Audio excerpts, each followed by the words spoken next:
माहिती घेऊया. संकेत, मागच्या आठवड्यात जेव्हा तुम्ही सहभागी झालेला होता तेव्हा आपण इतर काही क्षेत्रांबद्दल बोललेलो होतो.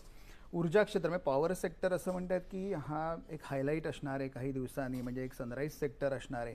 एक तर पॉवरची डिमांड सतत वाढते आणि कन्झम्पशन आपलं जास्त आहे आणि प्रोडक्शन कमी आहे, त्यामुळे संधी. आणि आता नुसतं सोलार विंड राहिलेलं नाही, त्यात ग्रीन हायड्रोजन असेल किंवा न्यूक्लिअर असेल, असे अपारंपरिक ऊर्जा स्रोत भरपूर आहेत त्याप्रत चाललेलं आहे. मॅन्युफॅक्चरिंगच्या दृष्टीने किंवा ज्याला आपण म्हणतो की एक पॉवर हे वाढवण्यासाठी काय प्रयत्न होताना दिसत आहेत आणि हा सेक्टर कसा वाटतो? तर इंडियन रिन्युएबल एनर्जी एक ट्रान्झिशन फेजमध्ये आहे. पहिले एक नॉर्मल फेज होता, आता एक मॅच्युअर्ड आणि कॉम्पिटिटिव्ह फेजमध्ये गेलेला आहे. हो. तर आता जे पण कॉम्पिटिशन आहे, एक तर लँड लिमिटेड आहे आणि आपल्याला रिसोर्सेस जे डिमांड आहे ते खूप हाय आहे. त्यासाठी सप्लाय करायचं, त्यासाठी आपल्याला एक एफिशियंट आणि रिलायबल सोर्सची गरज आहे.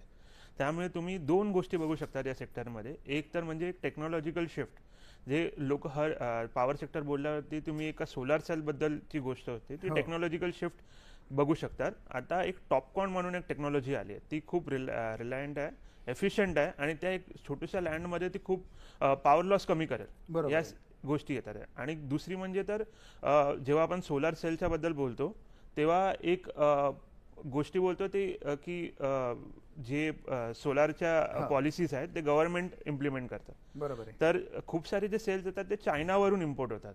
जेव्हा तुम्ही चायनावरून इम्पोर्ट करता तर ते डोमेस्टिक मॅन्युफॅक्चरिंगला खूप मोठा एक धक्का बसतो.